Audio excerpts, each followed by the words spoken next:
Bangunan tua tapi adem. Kok bisa?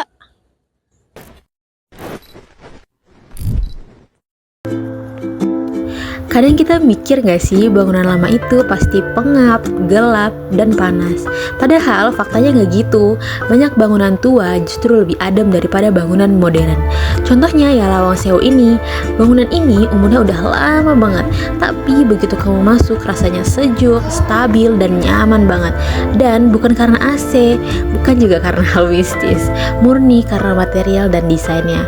Nih, aku jelasin ya 3 elemen yang bikin bangunan kayak gini tetap ada. Jadi sebelum ngomongin tanaman segala macam, kita lihat dulu nih elemen dasarnya seperti material, massa termal, dan bukaan. Oke, mari kita mulai dari yang pertama. Yang pertama yaitu ada dinding bata tebal. Ini bukan bata tipis yang cuma lapis luar. Bata di sini masif dan tebal, ya yang disebut massa termal. Massa termal ini berguna banget loh teman-teman. Massa termal ini kegunaannya nyimpan panas perlahan. Kalau di siang hari, panas dari matahari ini bisa diserap. Sedangkan kalau malam hari, panas dari dalam bangunan itu dilepas perlahan. Jadi suhu interior jadi stabil. Nah, karena Semarang panas banget teman-teman, strategi ini bisa ngurangin fluktuasi suhu. Dinding tebal juga bisa ngebantu isolasi suara dan bikin rasa ruang lebih berat, yang secara psikologis juga bikin nyaman loh. Intinya, bata bukan cuma sekedar tampilan, tapi dia kerja secara termal. Oke, mari kita lanjut ke material yang kedua. Material yang kedua ini adalah lantai tegel atau teraso. Tegel kolonial ini padat dan permukaannya relatif dingin. Nah, materialnya itu menyerap dan meredistribusi panas lebih lambat dibanding lantai tipis modern. Jadi, ketika banyak orang atau panas matahari, lantai ini membantu menstabilkan suhu kaki dan udara bawah. Nah teman-teman, selain fungsi termal, motif tegel ini juga membantu readabilitas ruang, koridor, dan area transisi jadi lebih jelas. Jadi dia ngasih fungsi ganda, yaitu kenyamanan dan pengaturan visual. Nah, kita masuk ke material yang terakhir, yaitu bukaan besar dan elemen kayu jati. Jendela tinggi, pintu besar, dan kusennya kayu jati. Bukaan ini dirancang untuk cross ventilation, jadi udara masuk dari satu sisi, keluar dari sisi lain. Kayu jati sendiri ini stabil banget teman-teman, nggak gampang mengalami deformasi, jadi bukaan bisa presisi bertahun-tahun. Nah, ada juga ventilasi kecil di atas pintu atau di bata yang membantu keluarkan udara panas. Ini bukan satu elemen aja, kombinasi bukaan besar, kisi ventilasi, dan tinggi plafon yang saling bekerja ini benar-benar keren banget teman-teman.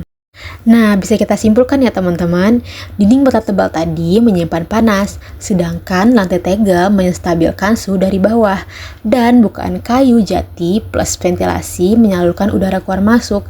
3 hal sederhana ini yang membuat Lawang Sewu sejuk tanpa teknologi modern loh.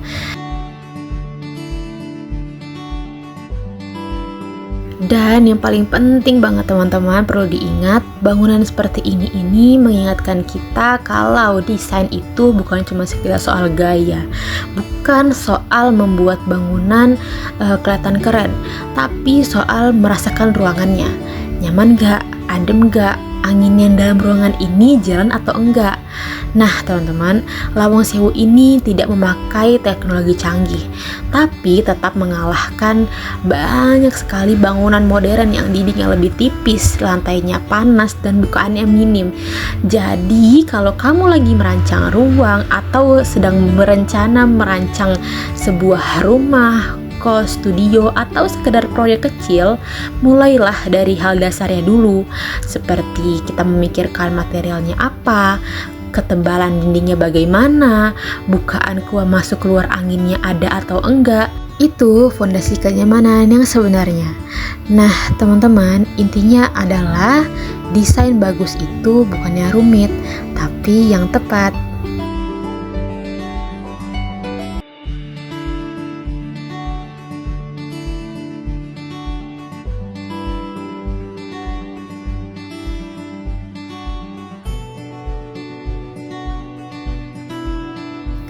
Nah, kalau kamu mau bikin ruangan sendiri, pikirin massa, material, jenis lantai, dan cara bukaannya ya. Bukan cuma sekedar tambahin pot tanaman doang, atau nambahin pohon-pohon besar.